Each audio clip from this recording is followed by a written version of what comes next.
ಒಂದು ಏನನ್ನ ಮನವಿ ಕಳಿಸಿ ಅಥವಾ ಏನನ್ನ ಚೌಕಾಶಿ ಮಾಡ್ರಿ ಇಲ್ಲಿಂತ ಇಲ್ಲಿವರೆಗೆ ಪ್ರಾಥಮಿಕ ಚಿಕಿತ್ಸೆನ ಏನೇನು ಮಾಡಿದ್ರಿ ಅಂತ ಚೌಕಾಶಿ ನಿನ್ನೆ ನಡೆದಂತ ಘಟನೆ 12/9/2025 ಶಾಲೆಯಲ್ಲಿ ಕೊಟ್ಟಂತ ಪದಾರ್ಥ ಅಥವಾ ಏನೇ ಊಟದ ವ್ಯವಸ್ಥೆ ಇರ್ಬೋದು, ಏನೋ ಒಂದು ಅವ್ಯವಸ್ಥೆ ಆಗಿ ವಿಷಕಾರಿ ಅಂದ್ರೆ ಫುಡ್ ಪಾಯ್ಸನ್ ಆಗಿದೆ ಮಕ್ಕಳಿಗೆ. ಫುಡ್ ಪಾಯ್ಸನ್ ಆಗಿರೋದ್ರಿಂದ ಸುಮಾರು 50ರಿಂದ 60 ಮಕ್ಕಳು ಗೌರ್ಮೆಂಟ್ ಹಾಸ್ಪಿಟಲ್ ಅಡ್ಮಿಟ್ ಆಗಿದ್ದಾರೆ.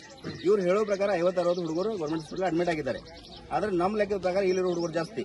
ನಾವು ಕೇಳಕ್ ಬಂದಿರೋದು ಮಕ್ಕಳನ್ನ ನಾವು ತಾವು ಮನೆಗೆ ಕಳಿಸ್ತಾ ಇದ್ದೀವಿ, ನಾಳೆ ಏನ್ರಿ ಆದ್ರೆ ಹೆಚ್ಚುಕೊಂಡು ಜವಾಬ್ದಾರಿ ಯಾರಂತ ನಾವು ಮನೆಯವರು ಕೇಳ್ತಾ ಇದ್ವಿ. ಮತ್ತೆ ಆದಂತ ಇನ್ಸಿಡೆಂಟ್ಗೆ ಹೊಣೆಗಾರರು ಪ್ರಿನ್ಸಿಪಲ್ ಹಾಗೂ ವಾರ್ಡನ್ ಏನೇ ಮಕ್ಕಳಿಗೆ ಆದರೂ ಅಥವಾ ಸಿಬ್ಬಂದಿ ಪ್ರಿನ್ಸಿಪಲ್ ಇವರೇ ಜವಾಬ್ದಾರಿ ಅಂತ ಹೇಳಿ ನಾವು ಇವತ್ತು ಕರ್ನಾಟಕ ಕೃಷ್ಣ ಹಿರೇಗುಡಿ ವತಿಯಿಂದ ಮನವಿಯನ್ನ ಕೊಟ್ಟಿರ್ತೀವಿ. ಒಟ್ಟು ಎಷ್ಟು ಮಕ್ಕಳಿದ್ದಾರೆ ಇಲ್ಲಿ? ಎಷ್ಟು? ಸುಮಾರು 300 ಅಂತ ಹೇಳ್ತಾ ಇದ್ದಾರೆ. ಆದ್ರೆ ತೋರಿಸೋದು 50ರಿಂದ 60 ಮಕ್ಕಳನ್ನು ಮಾತ್ರ ತೋರಿಸ್ತಾ ಇದ್ದಾರೆ. ಎಲ್ಲಾ ಮಕ್ಕಳಿಗೆ ಫುಡ್ ಪಾಯ್ಸನ್ ಆಗಿದೆ. ನಮ್ಗೆ ಅನ್ಸೋ ಪ್ರಕಾರ ಎಲ್ಲರಿಗೂ ಆಗಿರ್ಬೋದು ಅಂತ, ಯಾಕಂದ್ರೆ ಫುಡ್ ಎಲ್ಲರೂ ಸೇವನೆ ಮಾಡಿದ್ದಾರೆ. 50-60 ಮಕ್ಕಳು ಮಾತ್ರ ಮಾಡಿಲ್ಲ. ಅದ್ರ ತೋರಿಸೋದು ಏನ್ ಮಾಡ್ತಾ ಇದ್ದಾರೆ 50-60 ಮಕ್ಕಳು ಅಂತ ತೋರಿಸ್ತಾ ಇದ್ದಾರೆ. ಸರ್, ಎಲ್ಲರೂ ಮಕ್ಕಳಿಗೆ ಸರ್ಕಾರಿ ಟ್ರೀಟ್ಮೆಂಟ್ ಏನಾದರೂ ಕೊಟ್ಟಿದ್ರ? ಕೊಟ್ಟಿದ್ದಾರೆ, ಎಲ್ಲ ಮಾಡಿದ್ದಾರೆ, ಅಡ್ಮಿಟ್ ಮಾಡಿಸಿದ್ದಾರೆ.